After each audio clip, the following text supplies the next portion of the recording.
মাঝরাতে কথাকে দেখতে এসে অদ্ভুত কাণ্ড করল অগ্নি। সম্পূর্ণ জানতে দেখতে থাকুক। গল্পের শুরুতেই আমরা দেখতে পাই যে কথার সাথে ফাইনালি অগ্নির বিয়েটাই হচ্ছে। এরপর অগ্নি কথার সাথে শুভদৃষ্টি করতে থাকে। কথার মনে পড়ে যায় পুরনো দিনের অনেক কথাই, আর ভাবে শেষ পর্যন্ত যে পাচক মশাইয়ের সাথে আমার বিয়েটা হবে এটা তো আমি ভাবতেই পারিনি, কিন্তু এটা যে হচ্ছে দেখে তো আমার খুবই ভালো লাগছে। তখনই অগ্নি বলে, তাহলে ফাইনালি কথা, তোর সাথেই আমার ফাইনাল বিয়েটা হয়ে গেল। এরপরই কথাকে সিঁদুর পরিয়ে দেয় অগ্নি, আর বিয়েটাও সম্পন্ন হয়। তখন সবাই মিলে ঠিক করে যে বাসর জাগবে। এরপর নূপুর বলে, আগে অগ্নিকে জিজ্ঞেস করো, আমার তো মনে হয় না অগ্নি এই বাসরে থাকবে। তখন ছোটকা বলে, পুরনো দিনের কথা ভুলে যাও নূপুর, এখন কিন্তু আর কোনো জোর জবরদস্তি নয়।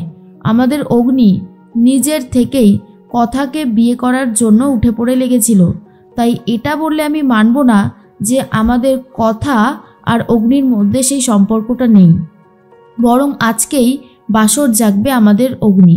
এরপর অগ্নি একটা গিটার বাজিয়ে গান করতে থাকে, যা শোনার পরে কথার অনেক ভালো লাগে। কথা তখন বলে, কি অদ্ভুত তাই না পাচক মশাই, যখন আগেরবার আমাদের বিয়ে হয়েছিল আপনি কোনো অনুষ্ঠানই কোনো নিয়মকানুনই ঠিকঠাকভাবে পালন করেননি, কিন্তু আজ সেই নিয়মকানুনই আপনি কত মন দিয়ে নিষ্ঠা ভরে পালন করছেন, যা দেখে আমার খুবই ভালো লাগছে। এরপরে সবাই মিলে অনেক হই হুল্লোড় মজা করার পর সকালবেলায় কথাদের বাড়ি ফিরে যাওয়ার সময় চলে আসে। এদিকে সঞ্চিতা, লেখা সবাই মিলে বরণডালার ব্যবস্থা করে ফেলেছে। সবাই তখন বলে, এবারে কিন্তু কথা আর অগ্নি বেরিয়ে পড়েছে, চলে আসবে, বেশিক্ষণ সময় লাগবে না। কর্তা দাদু বলে, জানো তো রেনু, আজ আগের বারের বিয়েটার কথা বড্ড মনে পড়ছে।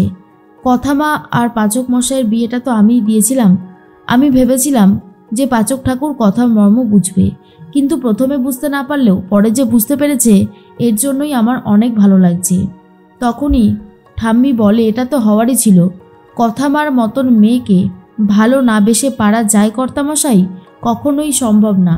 কথা মা আমাদের ভারী লক্ষ্মীমন্তর মেয়ে আছে। এর মধ্যেই সঞ্চিতা বলে, ওই তো ওরা চলে এসেছে। বরণ ডালা নিয়ে সঞ্চিতা এগিয়ে যায় আর কথাকে বরণ করতে শুরু করে দেয়।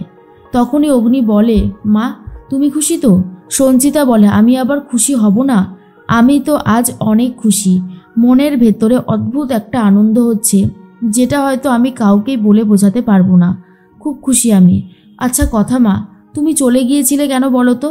কথা বলে, আমি যখন কফির দোকানে গিয়েছিলাম তখন আমি শুনতে পেয়েছিলাম তুমি বলেছিলে তুমি তোমার ছেলের আবারও বিয়ে দেবে, বিয়ের ব্যবস্থা করবে, সেই জন্যই আমি চলে গিয়েছিলাম। সঞ্চিতা বলে, বিয়ের ব্যবস্থা তো আমি তোমার সাথেই করতাম, কিন্তু তুমি পুরো কথাটা না শুনেই চলে গিয়েছিলে বলেই তো এত কাণ্ড ঘটে গেছে। তবে যাই হোক, তোমরা দুজনে যে এক হয়েছো এর জন্য আমার খুবই ভালো লাগছে। সারাটা জীবন তোমরা এইভাবে এক হয়ে থেকো, ভগবানের কাছে এই প্রার্থনাই করি।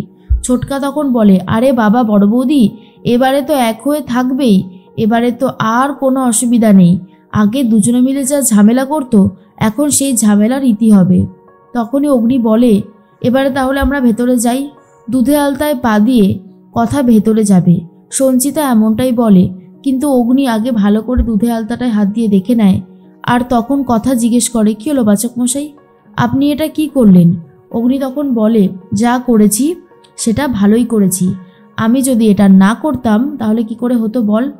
আসলে আগেরবারের কথা হয়তো তুই ভুলে গেছিস, কিন্তু আমি ভুলিনি, সেজন্যই আমি এটা করলাম। এবারে তুই যা। পায়ে তখনই কথা ভাবে যে পাচক মশাই আমার জন্য এত কিছু ভাবে। কথা দুধে আলতায় পা দিয়ে আস্তে আস্তে এগিয়ে যেতে থাকে। সঞ্চিতা বলে, আজ তো তোমাদের কাল রাত্রি, আজ কিন্তু একে অপরের মুখ কোনোভাবেই দেখা চলবে না, কথাটা যেন ভালো করে মাথায় থাকে। কথা বলে, দেখবেন পাচক মশাই, আপনি যেন আবার আমাকে দেখতে আসবেন না, তাহলে কিন্তু নিয়ম ভঙ্গ হয়ে যাবে, আর নিয়ম ভঙ্গ হোক সেটা আমি কখনোই চাই না। অগ্নি তখন বলে, যাক বাবা, বুঝেছিস তাহলে। এর মধ্যেই পিসিমণি বলে, কথা বলেছিলাম না বড় বৌদি এই বাড়িতে থাকলে এই বাড়ির পুরো পরিবেশটাই যেন বদলে যায়, যেটা আমি আমাদের বাড়ির সবাই খুব ভালোভাবে লক্ষ্য করে। আক্কি তখন বলে, বিগ ব্রো, আজ কিন্তু আমি খুবই খুশি। এইভাবে কথাকে তুই মেনে নিবি, এটা আগে করলে আরও ভালো হতো। জুনি, আক্কি, ঋতু, প্রত্যয় সবাই খুব খুশি হয়ে গেছে। এমনকি কর্তা দাদুও ভীষণ খুশি। আজকের দিনটার জন্যই অপেক্ষা করছিল কর্তা দাদু, এমনটাই বলতে থাকে। তখনই কথা বলে পাচক মশাই, এবার থেকে আমরা দুজনা প্রপারলি স্বামী স্ত্রী।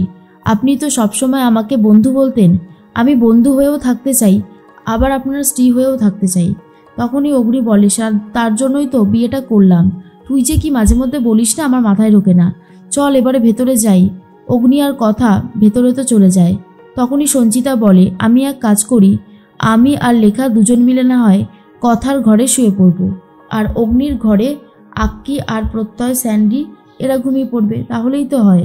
তখনই অগ্নি বলে, হ্যাঁ সেটা করলেও হয়ে যায়, কোনো অসুবিধা নেই, যেমনটা বলবে ঠিক তেমনটাই হবে। কথা তো ঘরে এসে ফ্রেশ হতে থাকে, আর এদিকে অগ্নিও ফ্রেশ হয়ে নিয়েছে। মাঝরাত হতেই অগ্নি নিজের হেডফোনটা খুঁজে পায় না, আর বলে নিশ্চয়ই ঘরের মধ্যে কোথাও রয়েছে। কি করব, সকাল পর্যন্ত অপেক্ষা করব, নাকি একবার গিয়ে দেখব? আমার তো ভালোও লাগছে না এইভাবে থাকতে, তার থেকে বরং আমি একবার গিয়ে দেখি, যদি পেয়ে যাই তাহলে তো খুব ভালোই হবে। এদিকে কথা আর সঞ্চিতা ঘুমাচ্ছে, তখনই চলে এসেছে অগ্নি।